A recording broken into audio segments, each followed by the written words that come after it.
Welcome to Quality Coaching Academy. अस्सलाम वालेकुम dear students, English के सेक्शन को डिस्कस करते हैं। हमारे पास MCQs नंबर 177 है। By the next month we shall dash the project. देखिए, हमारे पास कुछ ऐसे वर्ड्स होते हैं जिनको हम कहते हैं रेफरेंस वर्ड्स। रेफरेंस वर्ड्स का मतलब होता है कि इसके ज़रिए से हमें पता चलता है कि हम पास्ट की बात कर रहे हैं या अभी हम प्रेजेंट की बात कर रहे हैं या हम फ्यूचर की बात कर। अब चूंकि यहाँ पर हमारे पास वर्ड नेक्स्ट आया है तो इस नेक्स्ट को हम क्या कहते हैं, इसको हम फ्यूचर के लिए यूज़ करते हैं। तो इस वजह से ये ज़रूरी है कि हम इसके साथ फ्यूचर टेंस को यूज़ करें। अब यहाँ पर हमारे पास जो है वो फ्यूचर के लिए शैल आया है।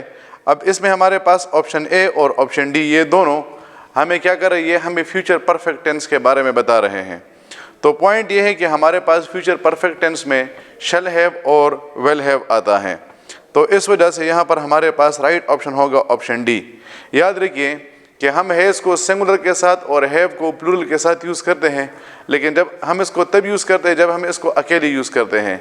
अगर हम इसको जो है वो विल और शल के साथ यूज़ करते हैं तो विल और शल के साथ हैज़ नहीं आता, बल्कि इसके साथ हमेशा हैव आता है। That is why the right option is option D. MCQs number 178, they dash for a year now. जब भी हमारे पास वर्ड फॉर और सेंस आता है, जब भी हमारे पास वर्ड फॉर और सेंस आता है, हम हमेशा इसके साथ परफेक्ट कंटिन्यूअस टेंस को यूज़ करेंगे। अब चूंकि यहाँ पर हमारे पास वर्ड डेली आया है तो डेली को हम क्या करते हैं, इसको हम प्रेजेंट के लिए यूज़ करते हैं। तो इस वजह से इसमें जो हमारे पास राइट ऑप्शन होगा that is option D. They have been exercising daily for a year now. अगर हमारे पास इस तरह आ जाए कि दे डैश डेली, तो फिर तो हम इसके साथ एक्सरसाइज लगाएंगे, फिर हम इसके साथ प्रेजेंट इंडेफिनिट टेंस को यूज़ करेंगे। लेकिन चूंकि यहाँ पर हमारे पास फॉर आया है, इस वजह से इसमें जो हमारे पास राइट ऑप्शन होगा दैट इज़ ऑप्शन डी।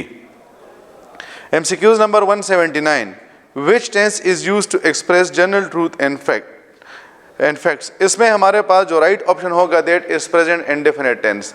देखिए, आप जब भी यूनिवर्सल ट्रूथ की बात करते हैं या आप साइंटिफिक ट्रूथ की बात करते हैं या आप जनरल ट्रूथ की बात करते हैं, मतलब ये कि एक ऐसी बात जो कि सारी दुनिया में एक जैसी मानी जाती है, तो आप उसके लिए सिर्फ और सिर्फ प्रेजेंट इंडेफिनिट टेंस को यूज़ करेंगे। That is why the right option is option D.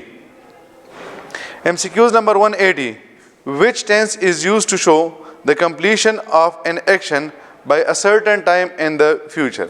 देखिए, हमारे पास सिर्फ और सिर्फ एक ऐसा टेंस है जो कि हमें कंप्लीटेड एक्शन के बारे में इंफॉर्मेशन देता है, और उस टेंस को हम कहते हैं परफेक्ट टेंस। अब अगर कोई काम हमारे पास प्रेजेंट में कंप्लीट होगा, अभी कंप्लीट हो जाए, तो हम उसके लिए प्रेजेंट परफेक्ट टेंस को यूज़ करते हैं। और अगर हम एक ऐसे एक्शन की बात करते हैं जो कि पास्ट में कंप्लीट हो चुका है, तो हम उसके लिए पास्ट परफेक्ट टेंस को यूज़ करेंगे। और अगर हम एक ऐसे एक्शन की बात करते हैं जो कि फ्यूचर में कंप्लीट होगा, तो हम उसके लिए फ्यूचर परफेक्ट टेंस को यूज़ करेंगे। तो इस वजह से इसमें हमारे पास जो राइट ऑप्शन है that is option A. MCQs number 181, choose the correct sentence. When I woke up he had already eaten breakfast.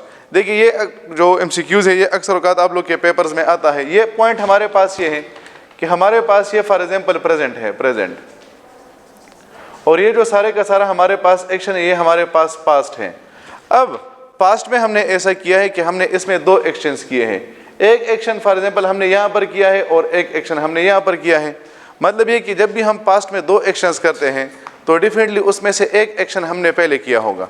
अब जो एक्शन हमने पहले किया है उसके लिए पास्ट परफेक्ट टेंस आएगा, और जो एक्शन हमने बाद में किया है उसके लिए पास्ट इंडेफिनिट टेंस आएगा।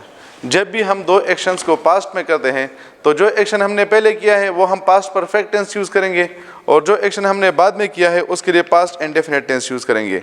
सो when I woke up he had already eaten breakfast. अब देखिए, दो काम हो चुके हैं, मैं जाग चुका हूँ और उसने ब्रेकफास्ट की है। अब पहले मैं जागा हूँ या पहले उसने ब्रेकफास्ट की है, तो डेफिनेटली पहले उसने ब्रेकफास्ट की है तो हमने उसके लिए पास्ट परफेक्ट टेंस को यूज़ कर लिया, और उसके बाद इस दूसरे एक्शन के लिए हमने पास्ट इंडेफिनिट टेंस को यूज़ कर लिया। तो इसमें हमारे पास जो राइट ऑप्शन है that is option B. MCQs number 182, you and I dash the obligations. जब भी हमारे पास टू प्रोनाउंस आते हैं, आपको पता है हमारे पास प्रोनाउन के 3 पर्सन है, first person, second person and third person. First person हमारे पास स्पीकर होता है, सेकंड पर्सन हमारे पास लिसनर होता है, और थर्ड पर्सन हमारे पास वो बंदा होता है जिसके बारे में हम बात कर रहे हैं। अब जब भी हमारे पास टू पर्सन्स आएंगे यानी टू प्रोनाउंस आएंगे या दो से ज़्यादा आएंगे और उसके दरमियान हमारे पास एंड आया हो तो हम उसके साथ प्लूरल फॉर्म ऑफ वर्ब को यूज़ करेंगे। जब भी हमारे पास टू प्रोनाउंस आ जाएं, इन टू प्रोनाउंस के दरमियान एंड आ जाए तो हम उसके साथ प्लूरल फॉर्म ऑफ वर्ब को यूज़ करेंगे। That is why the right option is option C. MCQs number 183. Which tense is used to express that an action started in the past and continuing till now? याद रखिए, अगर हमने किसी action को start किया है और हमने उसको कंप्लीट कर लिया है तो हम उसके लिए परफेक्ट टेंस को यूज़ करते हैं। और अगर हमने एक एक्शन को स्टार्ट तो किया है लेकिन हमने उसको कंप्लीट नहीं किया है तो फिर हम उसके लिए परफेक्ट कंटिन्यूअस टेंस को यूज़ करेंगे।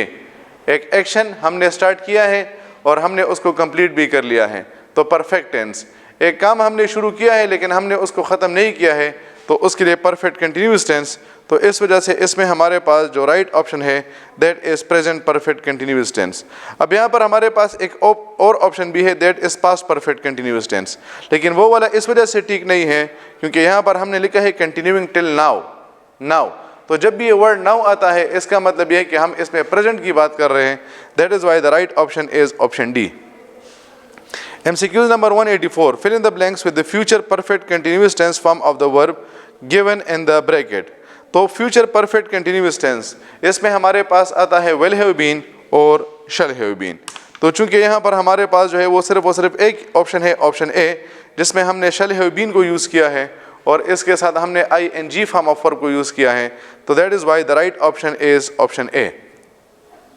MCQs number 185. By the time she was 15 she dash a good swimmer।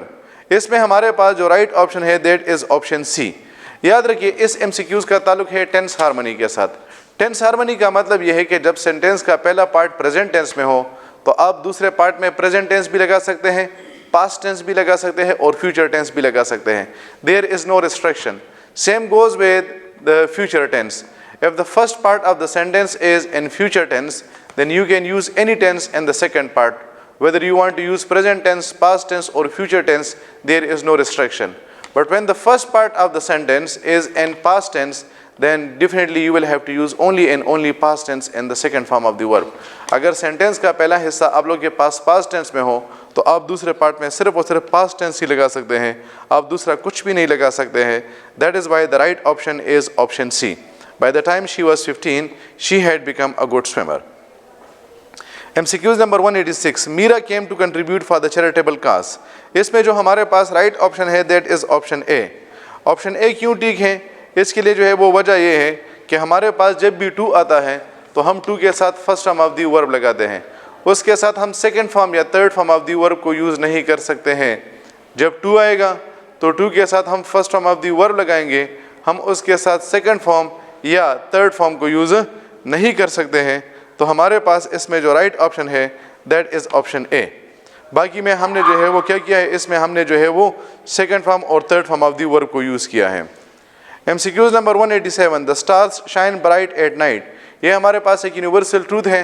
जब भी हमारे पास यूनिवर्सल ट्रूथ आता है तो हम उसके साथ प्रेजेंट इंडेफिनिट टेंस लगाते हैं। अगर सिंगुलर आए तो हम उसके साथ first form of the verb लगाते हैं और उसके साथ एस या ई एस लगाते हैं। और अगर plural form of the verb आ जाए तो उस वर्ब के साथ हम एस या ई एस को यूज़ नहीं करते हैं। That is why the right option is option B. MCQs number 188. You shouldn't talk back with your teacher. हमारे पास मॉडल वर्ब्स है can, could, may, might, shall, should, would, ought to, must वगैरह जब भी आते हैं तो हम इसके साथ first form of the verb लगाते हैं और उस first form of the verb के साथ हम एस या ई एस वगैरह को यूज़ नहीं करते हैं।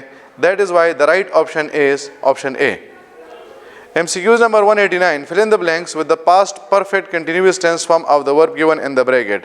अब past perfect continuous tense में हमारे पास had been आता है और हम उसके साथ ing form of verb लगाते हैं। तो इस वजह से इसमें हमारे पास जो राइट ऑप्शन है that is option C. The area had been recovering from an earthquake. MCQs number 190. Identify the tense used in the given sentence. Someone picked my pocket. देखिए जब भी आप लोग के पास first form of the verb आ जाए और उसके साथ कोई भी हेल्पिंग वर्ब मौजूद ना हो तो वो सेंटेंस हमारे पास प्रेजेंट इंडेफिनिट टेंस में होता है। और जब हमारे पास second form of the verb आ जाए और उसके साथ कोई भी टेंस मार्कर मौजूद ना हो तो ये सेंटेंस हमारे पास पास्ट इंडेफिनिट टेंस में होता है. That is why the right option is option B. MCQs number 191. Zabi dashed by everyone after he won the competition. अब इसमें हमारे पास जो राइट ऑप्शन है that is option B. Zabi was congratulated by everyone after he won the competition. अब इसमें हमारे पास जो है वो ऑप्शन बी, सी और डी आप देख सकते हैं कि हमारे पास जो है वो क्या, ये हमारे पास जो है वो पास्ट टेंस में नहीं है. और रूल के मुताबिक हमने कहा था कि पास्ट टेंस के साथ आप लोग सिर्फ और सिर्फ पास्ट टेंस ही यूज़ करेंगे. That is why the right option is option A. MCQs number 192. Disdain means to hate. किसी से नफरत करने को हम डिसडेन भी कहते हैं, हम उसे कंटेम्प्ट भी कहते हैं और हम उसे हेट भी कहते हैं. That is why the right option is option A. MCQs number 193. Repeal is the synonym of cancellation. अगर हम किसी चीज़ को रिवोक कर लेते हैं या हम उसे कैंसिल कर लेते हैं तो हम उसे रिपील कहते हैं. तो the right option is option ए. और लास्ट MCQs हमारे पास है MCQs number 194. Courageous is the antonym of fearful. इसमें हमारे पास जो बंदा करेजियस होता है वो बड़ा ब्रेव होता है, वो डरता नहीं है. तो चूँकि हम एंटोनिम की बात कर रहे हैं, इसके जो अल्फाज मुतज़ाद है उसकी बात कर रहे हैं, अपोजिट मीनिंग की बात कर रहे हैं. That is why the right option is option C. Thank you very much. अल्लाह हाफिज़.